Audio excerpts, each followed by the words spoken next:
edition. Big show planned for you here tonight. We wish it was under better circumstances, but we'll look at what happened in Nashville on Sunday as the Titans fall to the Ravens in the wild card game. We'll take a look at Arthur Smith. Was he to blame for yesterday's loss? And his upcoming interviews. Will he be back as Titans offensive coordinator? What happened to Corey Davis at the end of the game yesterday? We'll get into that. And, of course, we'll get into Mike Vrabel's decision to not go for it on 4th and 2 in the fourth quarter. We'll have all of that next, plus a special guest coming up on Titans the day after.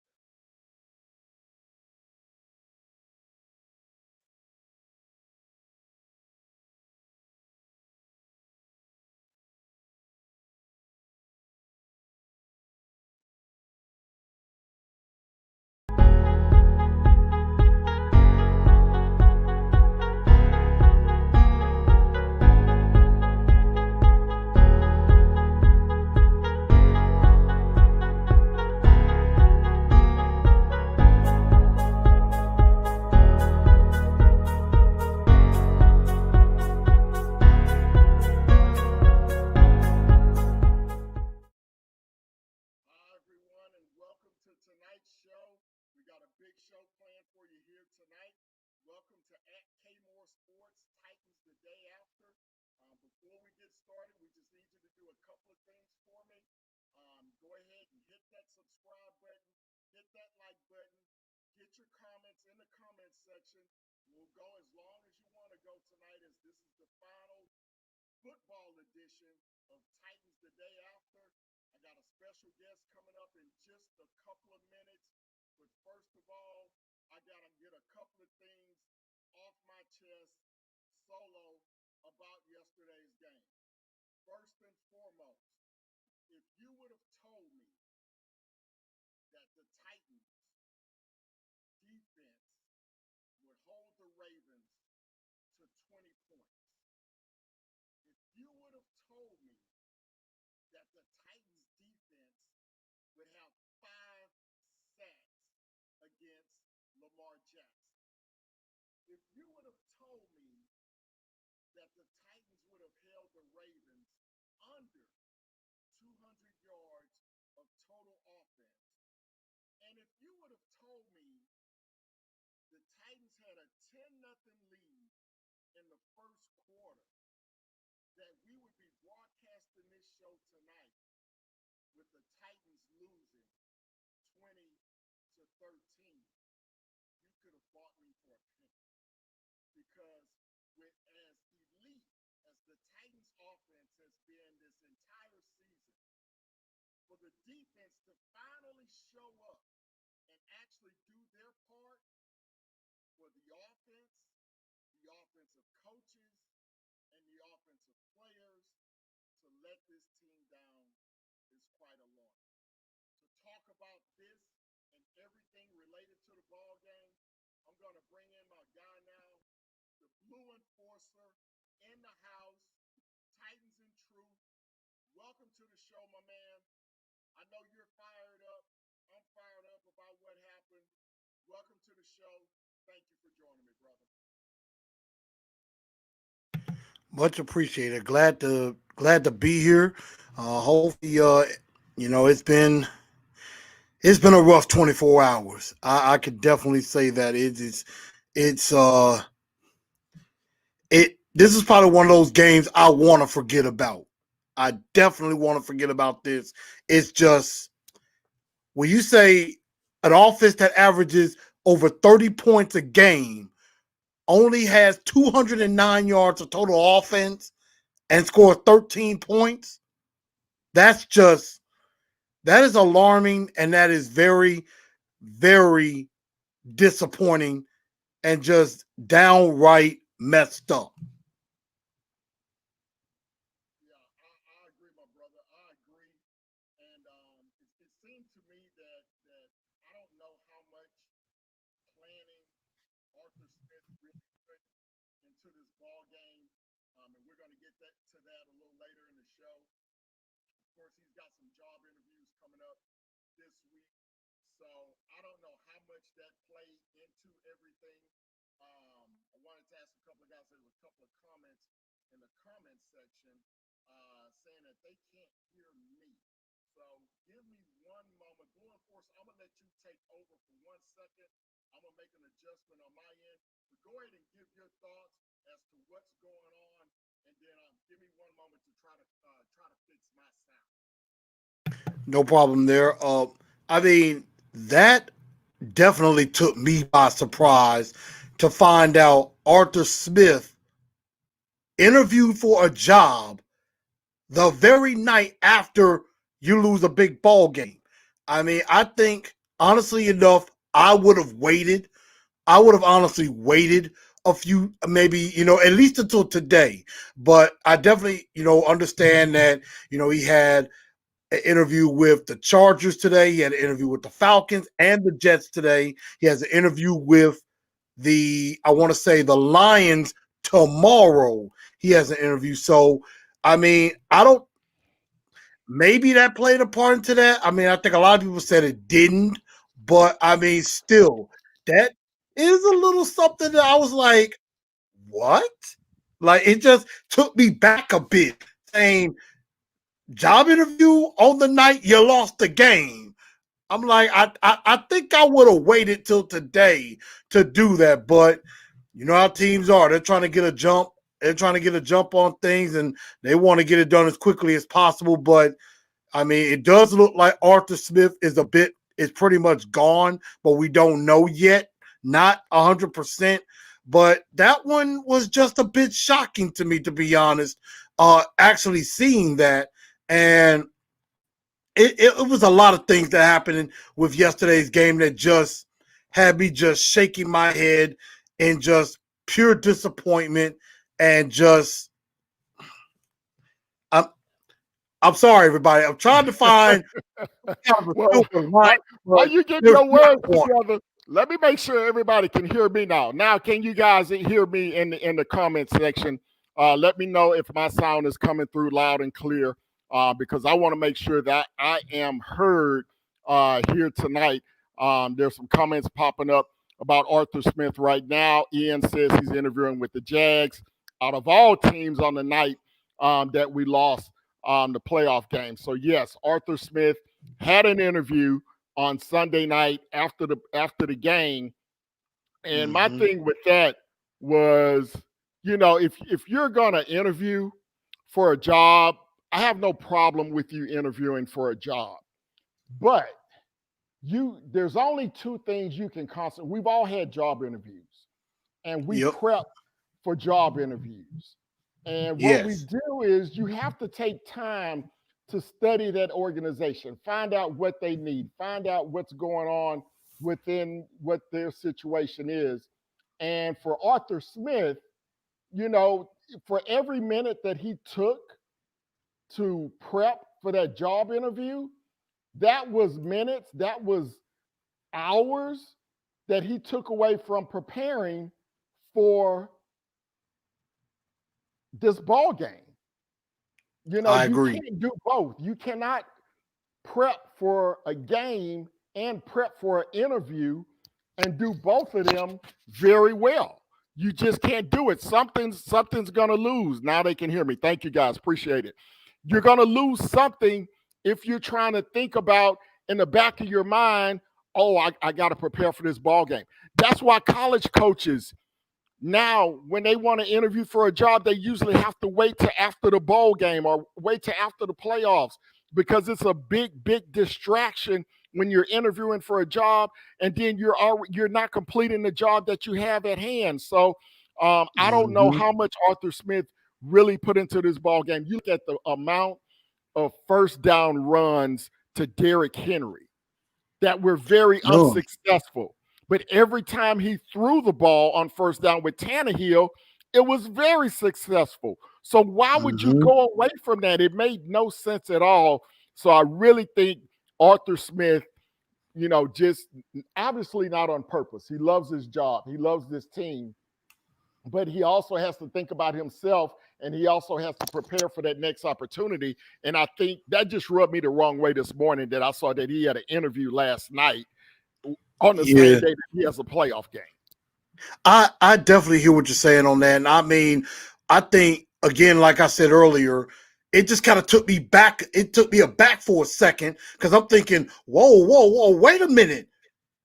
We just got done with a game. We just lost a game that we probably should have won, and you out here interviewing that night. I'm like, that kind of got me the wrong way. Again, I'm with you. I understand that he's getting opportunities and he deserves it because he he really did come from the ground up. He came from the bottom up. But I mean, what I kind of thought would have been a theory that would have happened. I mean, you know, an old saying goes, "You're only as good as your last game." And if this is his last game as offensive coordinator, he didn't do very well in this one. I mean, if you really think about it, number one, I agree. 18 carries for 40 yards for Derrick Henry. But in the fourth quarter, you really don't give him the ball. You keep him off the field on 3rd and 4 and shorter. I mean, those are prime Derrick Henry downs. Third, if it's 4 yards or less on any down, he should be in there. For the simple at least even for the simple illusion that he's going to get the ball, because the Ravens sold out. The Ravens basically said, if nothing else, we are going to make sure Derrick Henry does not beat us down. And then when they went to AJ, it just seemed like that was his first and only read. A lot of people are harping on Corey Davis. They didn't throw to Corey Davis much at all in this game. They didn't go to Jonnu much. And I mean, he had one good play to Anthony Firkser and really didn't do that. I mean, in the passing game, it seemed like it was A.J. Brown and nobody else. That's what it seemed. And it seemed if it didn't work with A.J., it wasn't going to work with anybody else. I found that to be very disappointing. I think at the same time, but I do have to give credit where it's due. The Ravens defensive line is what the Titans defensive line should have been. That's what they should have been. And, having Brandon Williams, Tierra Tart, Brandon Williams and Calais Campbell paid Right. big dividends. And Justin Maabuke, who I really wanted in the draft. I wanted Justin Maabuke in the draft, and they paid dividends. They basically dominated on both sides of the ball in the trenches. And yeah, this is just Arthur Smith's worst possible game, and didn't really make any adjustments, especially when they went from more of a man to more of a zone. Yeah, absolutely. Absolutely. And for those of you who did not hear me in the open, what I was saying was if you would have told me before the game that the Titans defense would hold the Ravens to under 200 yards passing, only give up 20 points, have 5 sacks, and that we would have a 10-0 lead in the first quarter, you could have sold me for a penny that we would have lost that game. All those keys are what I talked about in my pregame show Sunday morning before the game. If everybody tuned into that, those were all the keys. If the Titans get out to a good lead, if the defense does their job and holds the Ravens to 24 points, there's no way the Titans are going to lose this football game. But somehow, some way, they lost the game. Now, we only have Blue Enforcer for a few more minutes. We're going to get into a couple other aspects of the ball game on my show. We always talk about the good, the bad, the concerning. There was a lot of all three in the ball game yesterday. There was some good. We'll start off with the good, and the good, my friend, was the first quarter. The Titans Yeah. looked very, very good in that first quarter. When you look at these first quarter numbers, 126 yards of total offense. We had a 10-0 lead. We held the Ravens to only 36 yards of total offense in that first quarter. What were your thoughts when you seen the way the Titans came out, we had a 3-and-out, but we held them to a 3-and-out. Then we go down, we get a touchdown, we get an interception, we go down and get another field goal. I wish we could have gotten a touchdown out of that. I think that really Yeah. would have put a lot of pressure on the Ravens. But your thoughts on the first quarter? I thought the first quarter was excellent for the Tennessee Titans. Oh, I absolutely agree. I think the Titans came out and they established dominance early, and they really, they came out fired up, came out with energy on both sides of the ball, and got off to a very good start. I don't know where the heck that went the other 3 quarters of the game, but in that first quarter, they really took it to the Ravens, especially, with A.J. Brown, got him going early, got him that touchdown to begin the game. And I mean, yeah, I think one of the points that kind of messed us up where we got stopped a bit on that second drive, on that third drive we had, we ended up kicking a field goal instead of getting a touchdown, which could have gotten us up 14-0 instead of 10-0. But you're thinking at 10-0, you're off to a good start. But as we all know, that was kind of where the wheels fell off a little bit. And defensively, they were homed in. They did a very good job making sure that Lamar Jackson didn't just go off and, take the option and everything. Like there was a particular play in particular where Lamar was going off to his left. He was going off to his left, and I believe on the TV dial, he was going from right to left. He was going to his left, and it looked like he was going to pitch. And the good thing was Desmond King, he almost slipped, but he stayed home. He stayed home and forced him back inside, and they was able to make the tackle and did not go toward the pitch man. So they played, and that was one of my keys, was just know your assignments and do your job. And early on, the defense was doing that. And in a little bit of ways, so were the offense. Even though Derrick Henry really couldn't get started, we figured he would get stronger as the game goes on. First quarter was good, just not the rest of it. Right. Trilogy Taylor got in. He says it was doom and gloom for me yesterday, but he's proud of the season. Tighten up. We're all proud of the season that they had. It was just the first quarter was great, but as you said, after that, things just kind of got out of hand. And it was the last play of that first quarter for me. And I put out a tweet when it happened. It was third and I believe 10. Yeah. And Adoree Jackson came in on a corner blitz. And he looked hesitated. like he was going to sack him. And then Jackson escaped outside, got to the right to the sideline. I thought he was going to throw it out of bounds, and he threw a dart right down the field and got that completion. And that got that first down for them. And then you had the quarter change. And I tweeted right at that moment. I said, huge completion for Jackson to end the quarter. Big play for the Ravens. I thought that was the turning point in the ball game. Some of the energy came out of the stadium. Some of the energy came out of the players because you had that 3-minute delay for the TV commercial and then walking down to the other end of the field. So a lot of that energy, I think that the team had in the first quarter, they lost it going into the second quarter, and then the Ravens really took over in that second period. Yeah, and I mean, and on that particular play, I remember that Jackson was coming, Adoree's coming in on a blitz, and it seemed like for just a quick second, he hesitated, he stopped. And it seemed like he stopped because he was afraid that Lamar was gonna go outside of him. I'm thinking, look, you got a clean shot at him, and you're just as fast as he is.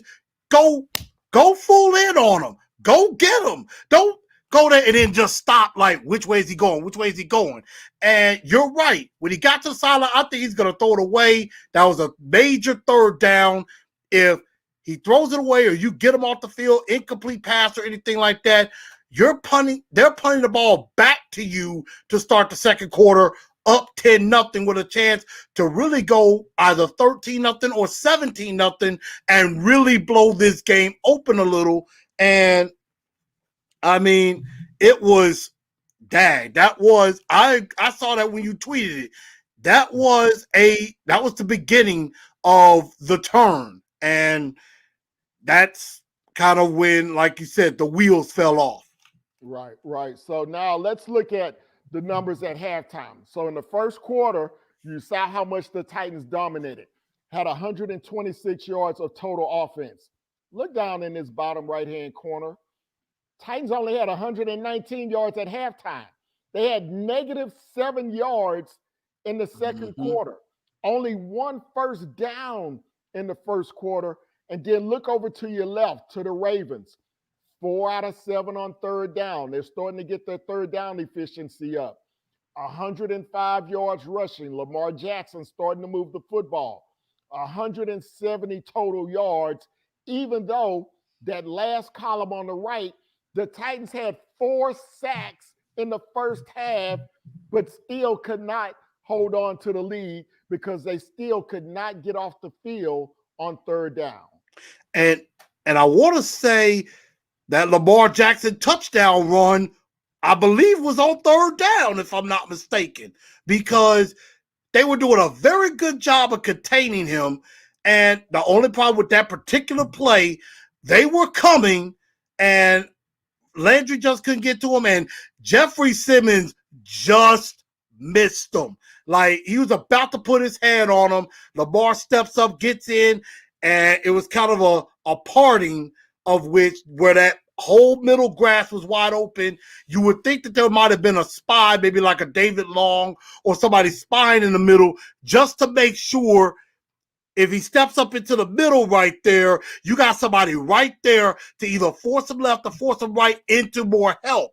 And Lamar had that open field to go at, and, K. Byard, doesn't step into the hole, doesn't step up correctly. He doesn't, get square. He's kind of turned inside, kind of to his left. And then Lamar was able to make a move on him. And Vaccaro and Adoree took bad angles. That led to that touchdown. So, I mean, it was messed up. And Ty Noblo just said it. It was on 3rd and 9. Yep. And, I mean, that particular play really took the wind out of our sails, and that was the turning point. I thought to myself, I'm like, I saw that touchdown, I'm like, oh no, don't let it. We done let him get started, and that's what happened. Clowney Super Bowl in here, he said Malcolm Butler is greater than Adoree Jackson. I'm starting. Malcolm Butler is by far the best cornerback on the team, and we have to make sure that we bring him back next year. Of course, Adoree will be back because we picked up his 5th-year option. Hopefully, he will get healthy in the offseason. He missed 13 games due to injury. Mike Vrabel was asked about that, among other things, in the press conference today. He would not elaborate on anybody's injuries. Reporters even asked him about Adam Humphries, just simply, how's he doing? Is he getting better? Vrabel would not even answer those questions. The only thing he would say is, well, he's still in concussion protocol. Well, duh, Mike Vrabel, we know he's in concussion protocol. For a month? We're just concerned as reporters, as fans, as people that cover the team. We just want to know how these guys are doing. We're not trying to get into their personal business. We care about these guys because we watch them every Sunday. We live vicariously through them, and we want to know how their health and well-being is. It's not a problem to answer that question. He could have simply said, well, yeah, Adam's getting better. We hope to have him back next year. Wouldn't give any information at all on Adoree because Adoree did not have a good game yesterday. No, he didn't. Played well last week against Houston, but, you missed 13 weeks. You're not going to be the same ball player.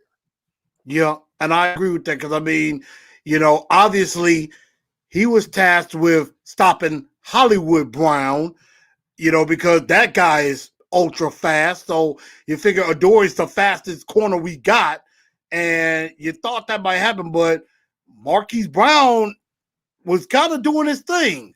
A bit, had over 100 yards receiving. And, I mean, Malcolm Butler, I think, should be brought back if at a pretty good, price or whatever. And another thing that surprised me, Christian Fulton was dressed. He didn't get on the field not one snap in this entire game. And that kind of shocked me a bit too. I'm thinking, get your Get your second round corner on the field. Let him get some playoff experience as well. I mean, he's got to learn. I mean, this Well, might be a I good don't know time if for him. I don't know if you want him learning in a wild card playoff game, but what Yeah. they did, they put Desmond King kind of as a rover, where he was almost Mm-hmm. like a third linebacker to utilize his speed against Lamar Jackson. He kind of played the role that Logan Ryan played last year in that Mm-hmm. spot. So I think that's why they didn't have Christian Fulton in there. They wanted somebody with a little bit more veteran experience. And to your point, I thought Desmond King did a really good job playing that role yesterday. It's just that Lamar Jackson is so good that, sometimes he's able to just break containment. And Ian brought up a very good point. That Lamar touchdown before halftime, it was similar to Mahomes' run last year in the Yep. AFC Championship game. Mahomes did it Yep. down the sideline, but Lamar took off right up the middle, and it looked like he just went right past Kevin Byard. He left him standing in quicksand, and nobody else was fast enough to catch him. Yeah, that much is definitely true. And going back to that is a very similar play. Exactly. Because I mean, it took momentum away from us. We're up, 10-3 at that point. And, if we could stop them, get the ball back, maybe go up 14 or 17-3. Same thing in Kansas City. We're up 17-7. He scored that touchdown and kind of turned it around for him. And speaking of trying to find out about players, of course, with Adam Humphries and with Adoree, they were asked about Corey. It's like he wouldn't go into that either. It's like, I say this all the time. Vrabel speaks fluent Belichickian. He does a whole lot of talking, but it's not saying anything. It's like he'll do all this talking, but he's not telling you anything that you want to know. He's not saying, well, Corey, he got injured on this particular play, or he had, something with a knee or something with an ankle or anything like that. Or they didn't say, I'm like, if you benched them for some reason, just say you benched them. I'm like, come on, tell us the truth. You ain't got to beat around the bush with us. And I didn't like the fact that that there were some people in the media that just did not press him on that. I'm thinking the season's over. What do you got to hide? Why you got to protect somebody? Just tell us the truth. We can take it. I tweeted that out today during the press conference. PK, Paul Kahersky, I hope I pronounced his last name correct. Yeah, He was the only one asking tough questions in that press conference today. Everybody else is asking softball questions, scared to approach the coach. We know Vrabel's not going to give us anything, but you have to ask the questions. And I give credit to PK for answering the questions today. Devin had a comment. Did we lose respect for Lamar because he did? I did not lose respect for anybody from the Baltimore Ravens yesterday. I didn't care that they stomped on our logo. I don't care that Lamar Jackson ran into the locker room without shaking hands. That is a bitter rivalry between the Titans and the Ravens. The Titans have done things to other teams that they can deem disrespectful. CJ2K, a few years ago in Dallas, he stood on the star when he scored a touchdown. Okay. Kevin Byard. Twice we did that. Kevin Byard danced on the star. The whole defense was dancing on the Cowboys star on that Monday night or Sunday night football game 3 or 4 years ago. Okay. I remember that. Disrespecting teams' logos in pregame. Okay. So we can't get salty when they stomp on our logo and they don't want to shake our hands. You want to end that nonsense? Win the game. That's the same way I feel about baseball pitchers throwing at hitters because they hit a home run and they stare at the ball. Strike him out if you don't want him to stare at the ball. So, no, I did agree. not lose respect for Lamar Jackson. I mean, I think Lamar could have shook hands or whatever, but Lamar was like, look, this game is over. I need to get on out of here. I'm going to go celebrate and things like that. And like you said, I mean, I wouldn't want to be shaking hands with a rival that I don't like. I mean, many people that know me, Tighten Up Low, Ian, they know me. They know how much I hate the Patriots with a passion, and I can't stand them. But now told my wife this, I want to say yesterday. I said, I think I might have found myself a team that I could hate just as much as the Patriots, and that's going to be these ratbird Baltimore Ravens. I'm starting to really not like them at all. And the fact of the matter is, you know what? I want to say we got to go. Well, no, that's Pittsburgh, not Baltimore. We got to play next season. I'm like, look, we get our shot. We did it to them earlier. I stop on their logo too if we're winning. So the fact of the matter is, hey, like you said, you want that to stop, beat them on the scoreboard. That'll shut them up. That's all we got to do. And so this is a bitter rivalry, and I think the league is going to take notice of this. So the next time the Titans and Ravens play, I think it's a very good chance it's probably going to be some primetime television because we know this is a bitter rivalry. We know these two teams absolutely don't like each other, and fan bases don't like each other either because I had a lot of Raven fans in on my post game last night. Basically I said, look, I give my congrats to the Ravens. They won the game, but at the same time, I will say this. They're not 7 points better than us. Yes, y'all got the win, but that's too even of a matchup.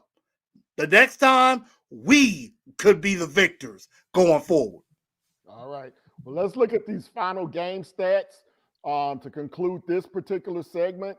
And then, of course, final numbers. We talked about third downs at the top. Titans needed to hold them to about 40%. Again, 7 out of 13, over 50%. Titans were only 4 of 12 on third down. That was very, very disappointing. And then you look down at the bottom, the total yards, 209 total yards for the Titans.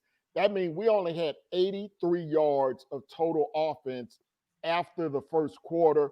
The Ravens end up with 401 yards of total offense. The Titans end up with 5 sacks, the most on the season. But again, we still found a way to lose that ball game. And looking at those final numbers, the Ravens ran 59 plays. The Titans only ran 48 plays.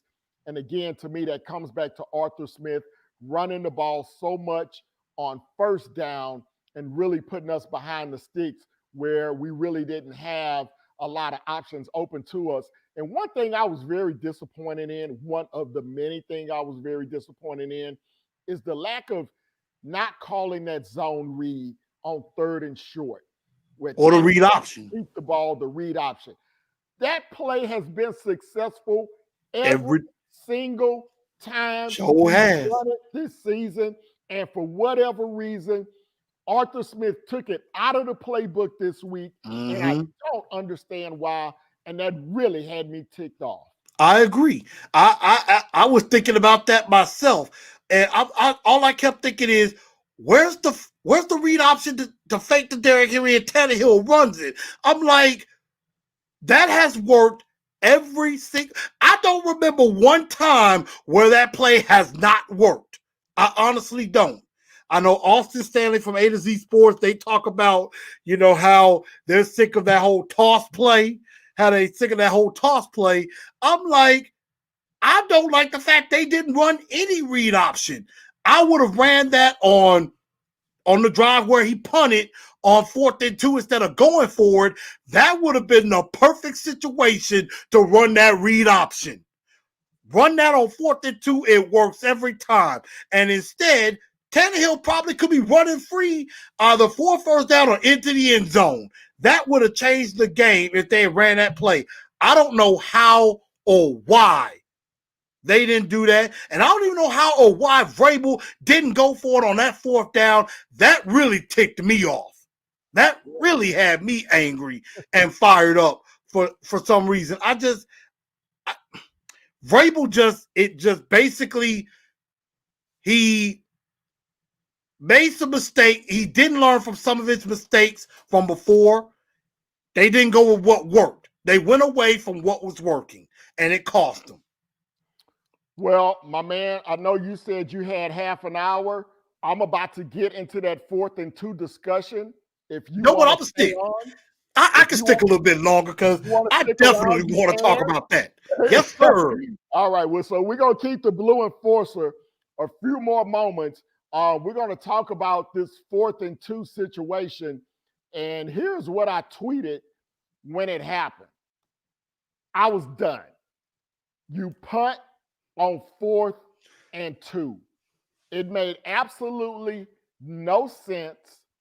It went against every DNA trait that Mike Vrabel has shown since he has been the head coach of the Tennessee Titans. When they went to London 2 years ago, when this team was trying to learn how to win football games, they went down and scored a touchdown, last play of the game. They could have kicked the extra point to go into overtime. Vrabel said, no, we're going to go for 2 because we're always going to go for the win as long as I'm the head coach of the Mm-hmm. Tennessee Titans. We're not going to play to lose. We're going to play to win. And that was a culture setter, even though we ended up losing that football game.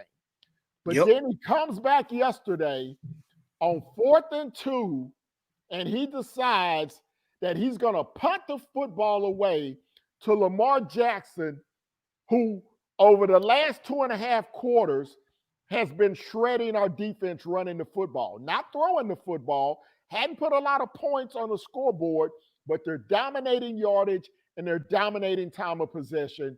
Your thoughts on the 4th and 2 decision? Well, just like I was mentioning, that just really ticked me off because I'm thinking to myself, you had Derrick Henry's best run of the day on first down at 8 yards, and then you took him off the field, 2nd and 2, 3rd and 2, and Derrick Henry's not on the field at all. That's the first thing I noticed on that whole sequence right there had me messed up. And I mean, don't get me wrong, and I want to say on that particular play, on 3rd and 2 with Jonnu, he threw that quick out to Jonnu, and Jonnu should have caught the ball, but again, that was just a picture perfect play by Elliott, the safety on the Ravens side, to knock that ball out before Jonnu really had good completion of it. And someone was mentioning that on that particular play, he didn't even look at Cameron Batson. Batson is wide open in the middle. Probably gets about 7, already gets the first down, and probably had room to get it down inside of the 10-yard line if he just throws it to him. And, that would have not set up a 4th and 2. It would have been 1st and 10, maybe inside of the 10, inside of the 20-yard line, and we're still moving. On the 4th and 2, I'm thinking to myself, and I saw that index where this was like the first time ever where somebody punts on a 4th and 2, you're down by a score in the fourth quarter, and you punt the football. Probably because he was thinking, you know what, we got the best punter in the league. Let's pin him inside the 10-yard line, make him go 90 yards. And like you said, Ken, I understand, yes, using our punter as a weapon, but in that instance, that means you were playing not to lose. And we've seen that with Wisenhunt his whole time here. He played not to lose instead of play to win. And what happens when you play not to lose? You lose. You lose. Exactly. When you are so scared. I mean, and that's the word that's 2 words that I want to describe. One part was scared. We played scared. We were playing tight. We played not to lose, and we lost. Plain and simple. If you got to go for that in that situation, you go for the win. If you don't make it, it's like, hey, we tried to go for it. We tried to go for it. You're too close for a punt. You're too far away for a field goal. It's only 2 yards. Give the ball to Derrick Henry and let him get the 2 yards. Or do the read option with Tannehill. Let him get the 2 yards. Get Well, the here, slant to Corey Davis. Get the 2 yards. 2 yards is easy to get. I could have gotten the first down on 2 yards. I could here's have done that. here's the numbers you were talking about, man. Over the last 4 years, there's have been 76 instances of a team trailing in the fourth quarter, facing 4th and 2 or less, between the opponent's 35 and midfield. 75 times teams went for it in that situation. The one team that punted, the Titans, yesterday. Now we And don't know the percentage. Now we don't know the percentage of how that worked, but theory says you go for that because there's a pretty good chance you're probably going to get it. It's 4th and 2. And again, they're probably going to stack it saying they're going to give the ball to Henry, stop him. That would have been the perfect situation to run that little read option, and Tannehill escapes and just scoops it on in there. It going for it made too much sense, and we didn't do it. It was shocking to me when it happened, and I want you guys to get in the comment section. Did the decision to punt on 4th and 2 cost the Titans the game? Did that decision cost the Titans the ball game? And that's the question that we have for everyone. And for me, in and of itself, it didn't cost us the ball game, but what it did, it severely limited our chances of winning. I Because agree. Brett Kern, bless his heart, he's one of the best punters in the NFL. That was not a good punt. It only got, I believe, to the 15-yard line when you wanted that ball to go inside the 10. The Ravens immediately drove downfield, ended up getting a field goal. And then now we're trying to battle against their defense to go 75 yards and get a touchdown without Corey Davis. So in your mind, if you're the coach and you know that Corey Davis is unavailable, you need to go ahead and try to get points as quickly as you can. Yeah. Because, I mean, think about this. In that situation, I mean, I would have even faked it. I would have even tried to go for a fake. Maybe do a little run or something like that. You know, catch them off guard or something like that if you see a look you like. Other than that, I would have called a timeout maybe in that situation, collect my thoughts, be like, you know what? I'm finna put a play together, put my horses, go with my horses that brought me to the dance, and let's go win this game. And you saw what happened there. It's 17-13. You realize if you go for it, you get it, you score a touchdown, we're up 20-17. We go up. And at worst, if we get a field goal, it's a 1-point game. It's a 1-point game. You're in it. You got the Ravens thinking. And it's like they can't just sit on it. They can't just sit on it and run it all out. So I felt like we played scared. And I see your comment from Rocky Yit. Yeah, that was right after Tucker missed a big field goal. And Tucker never misses. And we didn't take advantage of that. Absolutely. You get Tucker to miss. I mean, that's a blessing for Tucker to miss that field goal. And then you get a short field and you get one first down. Derek ran for 8 yards. I don't know if he had, on the television, they said that he had something was going on with his shoe. I'm not sure what the situation was. I don't know. But even if your backup running back, if McNichols can't pick up 2 yards, then he shouldn't be on the team. You should I have agree. Deontay Foreman activated yesterday. I said that in pregame.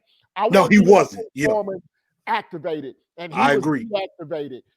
So if your backup running back can't pick up 2 yards, he shouldn't be active. He shouldn't I be agree. part of the 53-man roster.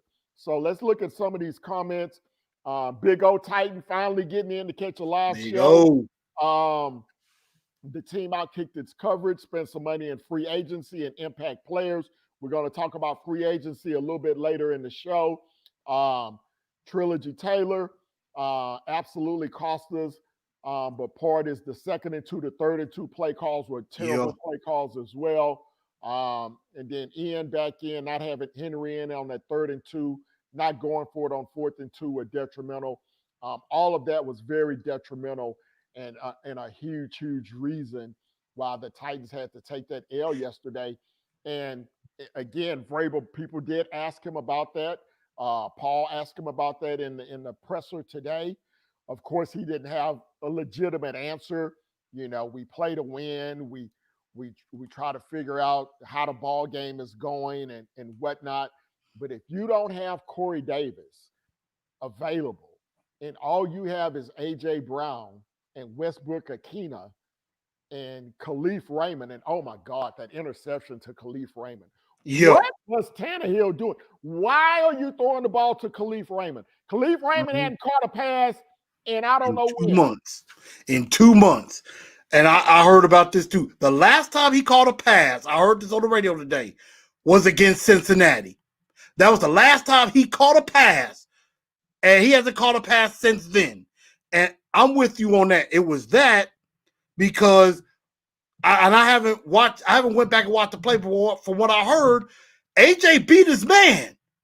I'm like, the one time you don't even look to AJ, you look to AJ the whole game, and you don't look to him now in crunch time.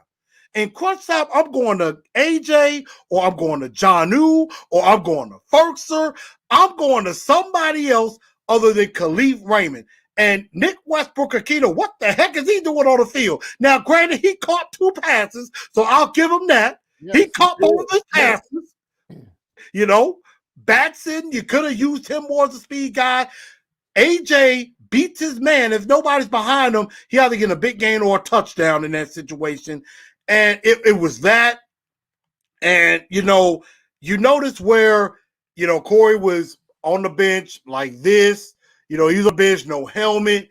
You saw Vrabel kind of, I don't know, John and Henry. Henry probably looked like he didn't want to talk. So I think a question I wanted to ask you was, did it look like for just that moment, it looked like Vrabel kind of lost the team a little bit, at least just in that instant. I ain't saying fully he's lost the team. I'm just saying in that moment during the game, it sounded like he kind of lost the team for that moment. Am I crazy to kind of think that? No, it was something going on the sideline. Derrick Henry was obviously frustrated about something. I don't know if he was frustrated about the play calling. I don't know if he was frustrated with the offensive line. I'm not sure why that, you know, we haven't really seen that type of tenor on the sideline between Mm-hmm. Vrabel and Henry, where Vrabel's trying to calm him down.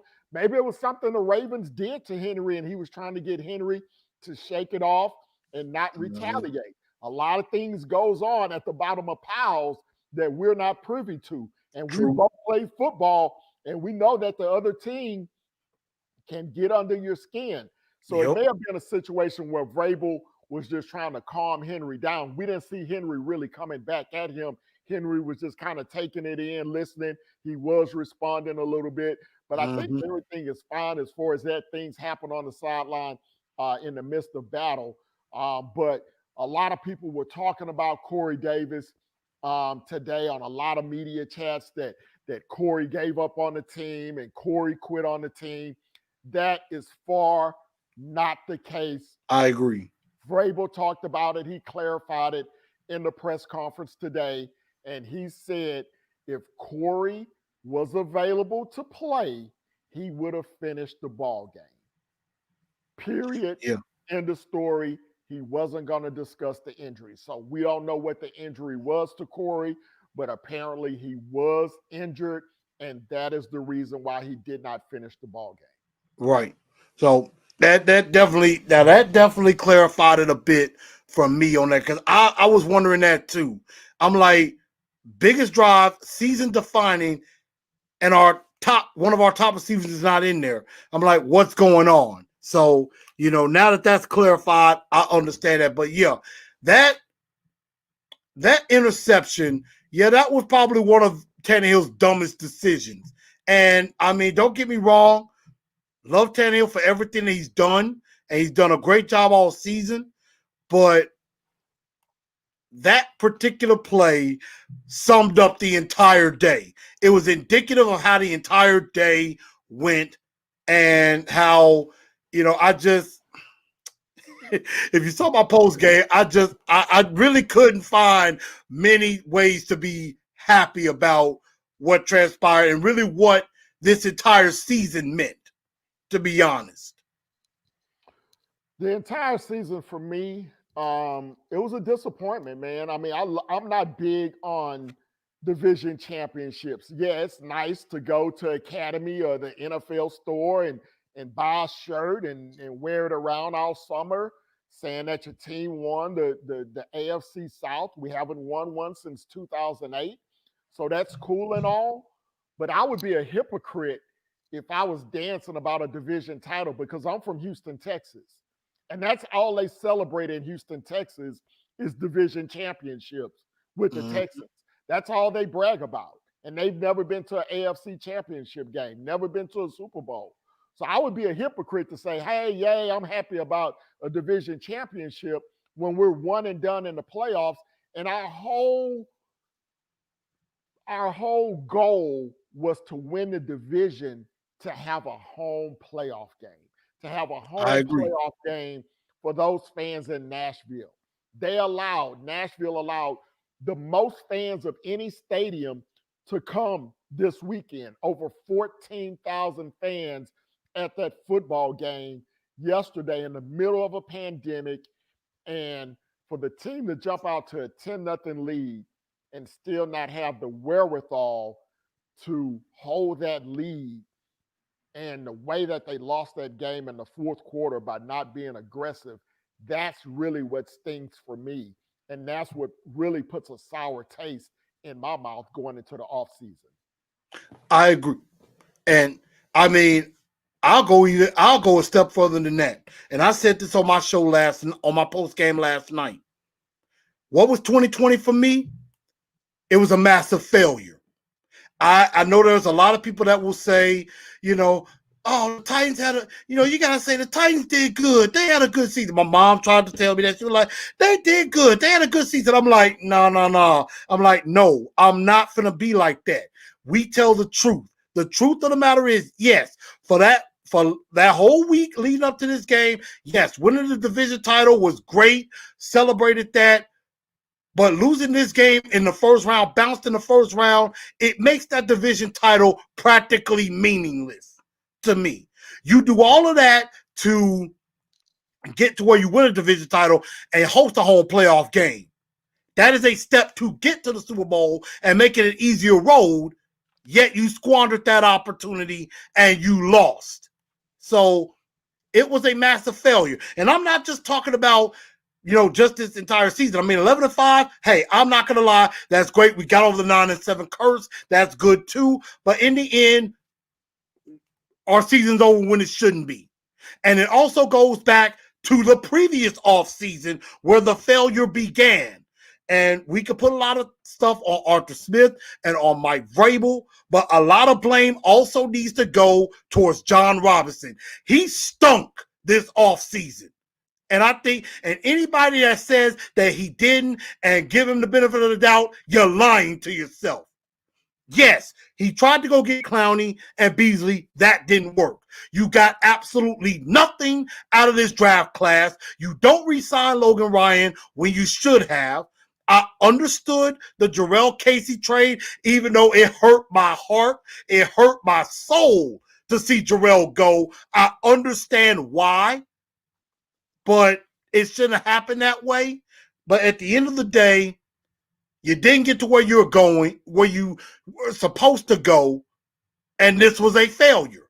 Plain and simple as that. Absolutely, brother. And let's not forget the biggest bust of them all, and that was Isaiah Wilson. Vrabel was asked today. I don't know if you saw the presser. He was I asked heard it. today about Isaiah Wilson.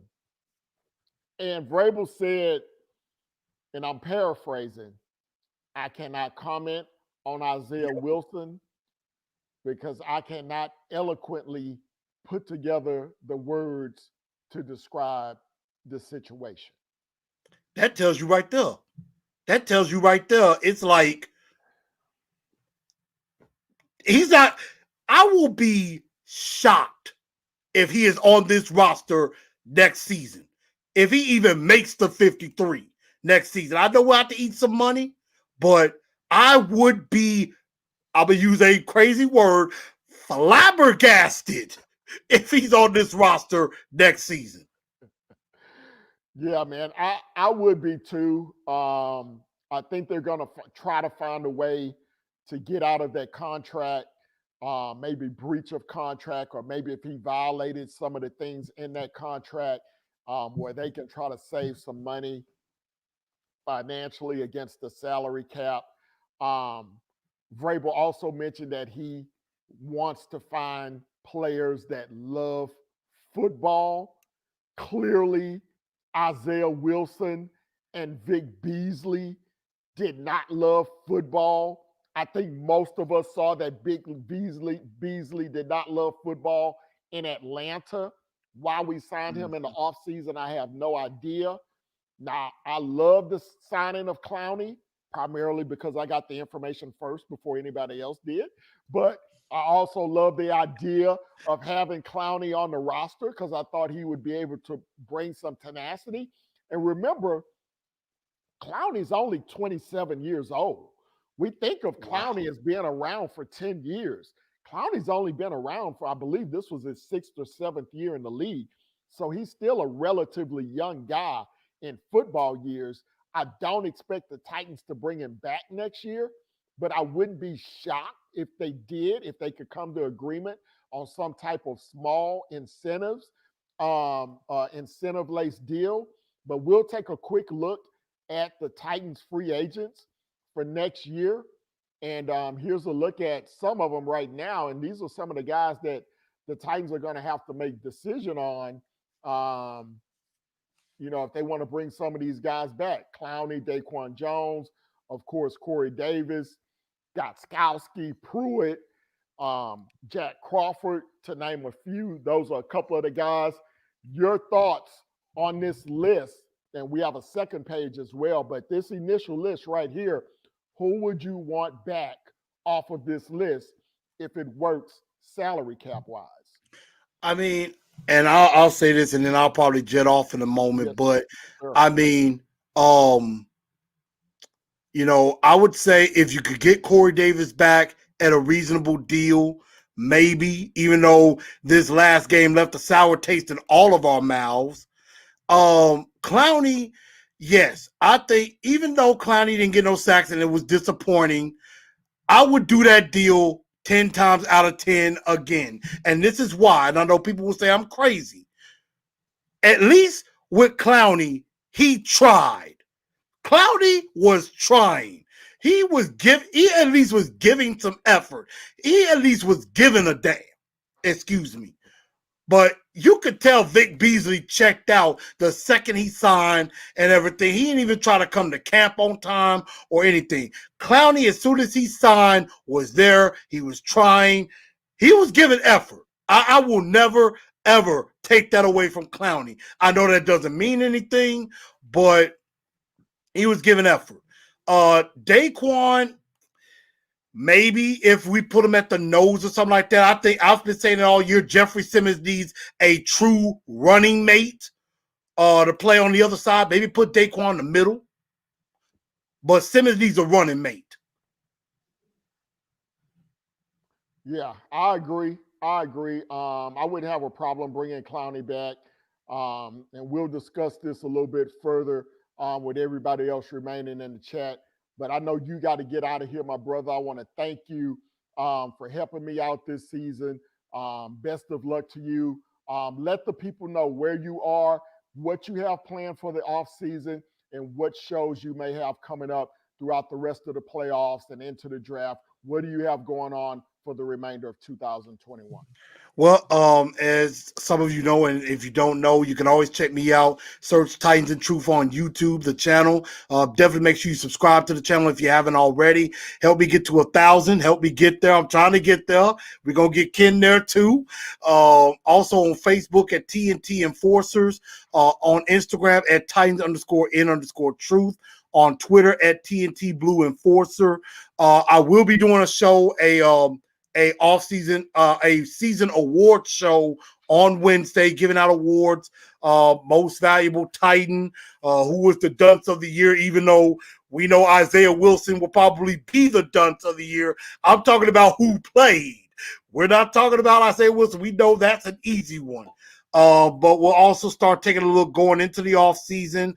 As far after that, I'm probably going to end up taking a break, maybe for a few weeks. I may do a show centered around the Super Bowl when it comes up.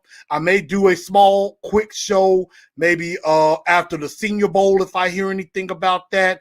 But probably the next time after that, I may do a couple of little here and there, maybe talking about some things with Titan teams of the past, and some little interesting little nuggets about some of the guys or some of the teams that we've had, and really just gearing up for the combine. That's probably when I'm gonna start coming back. I may do some mock drafts. Maybe right after the Senior Bowl, maybe do a couple of little, maybe a fun mock draft or two, just to have a little fun. I'll let y'all know more of what I plan to do. So be on the lookout for any updates or any announcements. Ken, I appreciate you for everything you done. Trust me, we will be talking during the off season. So this ain't the last time we gonna be talking. No doubt, But no doubt, no doubt. so this is All right. just I'm going into my little off season for a minute, take a break, but get some new things coming. So some new things are definitely coming, some new looks. Be on the lookout. I'm excited about it. I want y'all to be excited too. All right, my man. Well, thank you for joining us once again. Thank you for helping me along the way. As I just got started midway through the season, trying to build this brand up and trying to give people a lot of good content. So enjoy the rest of your evening. Good luck on your show on Wednesday. Everybody go over, subscribe to Titans in Truth, hit his subscribe button, try to get him to 1,000, hit mine, try to get me, up there Get to you up about there. 500 or so. And we'll continue to build and grow throughout the offseason. So thanks a lot for joining us, and I appreciate it. And you have a good night.